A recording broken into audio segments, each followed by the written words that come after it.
Добрий день, галагорські хлопці! Як хто дивиться, особливо трактористи, ці опитні, знаєте, з Галаго. Вони міняли по-українськи будемо говорити, потім по-русски, щоб понімали, бо смотрять і русські, і українці. Вот меняли сателлиты здесь. Потому что сделали коробку, и трактор ехал назад, и был стук.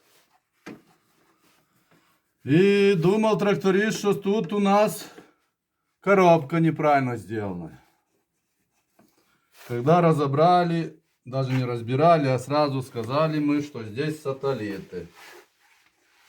И вот там есть зубы, мы вытянули. Будем ставить пломбы эти, американские, наверное. Пломбировать зубы. Зубной врач сказал, что можно нарастать. А вот, видите? Вот зубы поломались. Короче, пойдем на УЗИ, если еще корень живой, будем пломбировать. Так, Валер? Ну, пока не пломбируем, взяли новые зубы. Будем ставить новые. Вот такие дела. Вот и на это, и на другой. Шестерни не поломались. Какая проблема? Эти были белорусские, а сателлиты вот у нас есть. Вот украинские, видите? И вот здесь зуб чуть короче на украинских.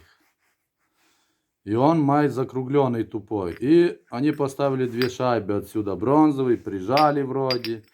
Но это все, знаете, як годиться. Прижимай, не прижимай, дітей не буде. Нормально.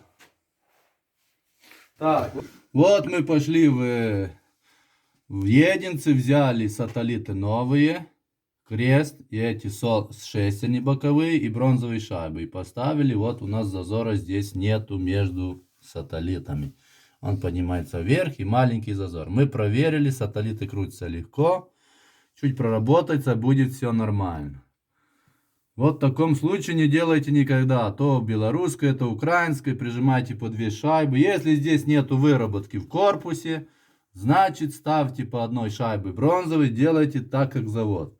Не будьте чуть хитрее завода. У нас есть, конечно, хитрые, много трактористов.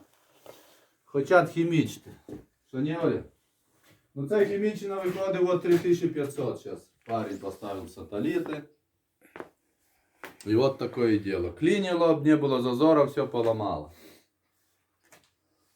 Конечно, тракторист молодой, знаете, как молодой ломает все. Старый май так себе, гур-гур, гур-гур. Мой братчику каже.